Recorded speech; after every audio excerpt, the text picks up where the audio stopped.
নমস্কার, আপনারা দেখছেন এগিয়ে বাংলা প্ল্যাটফর্মের সরাসরি সম্প্রচার। আমি সোহিনী চক্রবর্তী রয়েছি এই মুহূর্তে আপনার সঙ্গে, এবং আমি এই মুহূর্তে রয়েছি হৃদয়পুরে, এবং হৃদয়পুরে হরিহরপুর নাগরিক বৃন্দের উদ্যোগে একটি প্রতিবাদ মিছিল এই মুহূর্তে হৃদয়পুরের বিভিন্ন এলাকা পরিক্রমা করবে, এবং তারা মাইকের মাধ্যমে কিন্তু তারা এই মিছিল কিন্তু শুরু করেছেন, এবং এই মিছিল ইতিমধ্যেই বারাসাতের হৃদয়পুর থেকে শুরু হয়েছে, এবং আরজিকর কাণ্ডের প্রতিবাদে গোটা বারাসাত শহর জুড়ে মিটিং, মিছিল, প্রতিবাদ সমাবেশ প্রত্যেক দিনই চলছে।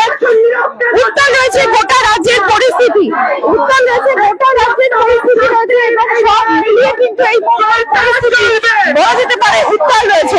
আর বারাসাতের হরিহরপুর নাগরিক বৃন্দের উদ্যোগে এই মিছিল রয়েছে এই মধ্যে হৃদয়পুর এলাকায়, এবং সভাপতি অর্পিত মুখার্জি সেই ছবি সরাসরি তুলে ধরছে এগিয়ে বাংলার পর্দায়, এবং আপনারা দেখতেই পাচ্ছেন হৃদয়পুর এলাকার বহু মানুষ মহিলা পুরুষ নির্বিশেষে এই মিছিলে পা মিলিয়েছেন।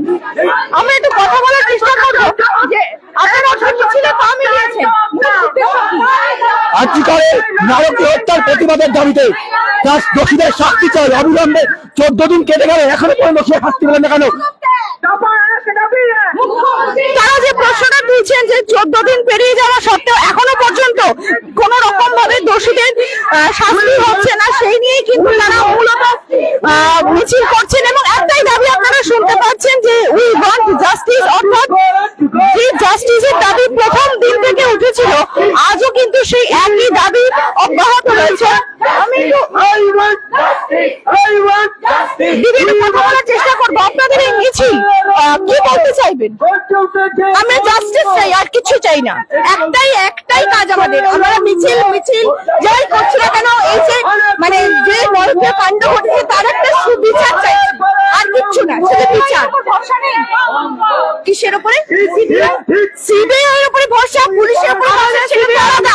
ভরসা নেই, আমাদের কোনো ভরসা নেই। যে মিডিয়া যাই হোক না কেন, বিচার চাই, দোষীদের শাস্তি চাই, আর কিছু না। 9 তারিখের ঘটে যাওয়া ঘটনা আজ অব্দি এত মানুষ বাচ্চা থেকে শুরু করে 90 বছরের মানুষ প্রতিবাদে এসছে, সেখানে আজকে একটা এই ঘটনার কোন রকম সুবিচার হয়নি। আমরা সবাই হৃদয়পুরের মানুষ আজকে সুবিচারের পথে নেমেছি, ছোট বাচ্চা থেকে 90 বছরের মানুষ। একটা জিনিস জানতে চাইবো যে সঞ্জয় রায় তিনি আজকে বলেছেন তাকে ফাঁসানো হচ্ছে, তিনি রীতিমতো মান্নায় ভেঙে পড়েছেন, কি বলতে চাইবেন? এটা তো সম্পূর্ণ আমরা প্রত্যেকেই জানি দিনের আলোর মতো পরিষ্কার, এবং ওনাকে একেবারেই ভাবে সাজানো, পুরোটাই ভাবে এগুলো সাজানো বিষয়। এক্ষেত্রে আমরা একটাই বলবো যে কোন দোষীদেরকে আড়াল করা হচ্ছে, এর মধ্যে বড় সড়ো চক্রান্ত রয়েছে।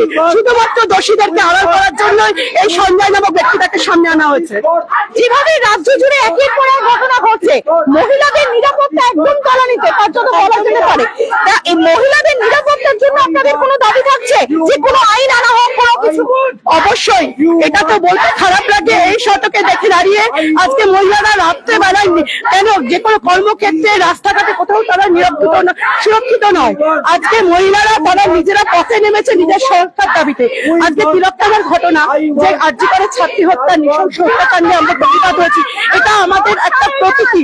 কারণ একটা সাধারণ মানুষ তাহলে তার কাছে যাবে, আমরা সাধারণত কোন রকম সমস্যা হলে প্রশাসনের কাছে যাই, প্রশাসন যদি সুবিচার না দেয় তাহলে আমরা তার কাছে যাবো। আমার ঘরে ছোট ছোট মেয়েরা আছে, বাচ্চারা আছে, তারা কোথায় যাবে? আমরা তো ভীষণভাবে ভীত সন্ত্রস্ত হয়ে পড়েছি, আমরা অত্যন্ত আমাদের সঙ্গীতা রক্ত। আপনারা দেখতেই পাচ্ছেন যে একদম সাধারণ মানুষ যারা, তারা কিন্তু প্রতিবাদে সামিল হয়েছেন, এবং তাদের একটাই বক্তব্য, আরজিকর কাণ্ডে তারা দেশের শাস্তির দাবি চান। হৃদয়পুর থেকে আমরা সরাসরি সেই মিছিলের ছবি তুলে ধরছি। অর্পিত মুখার্জির সঙ্গে সোহিনী চক্রবর্তীর রিপোর্ট, এগিয়ে বাংলা।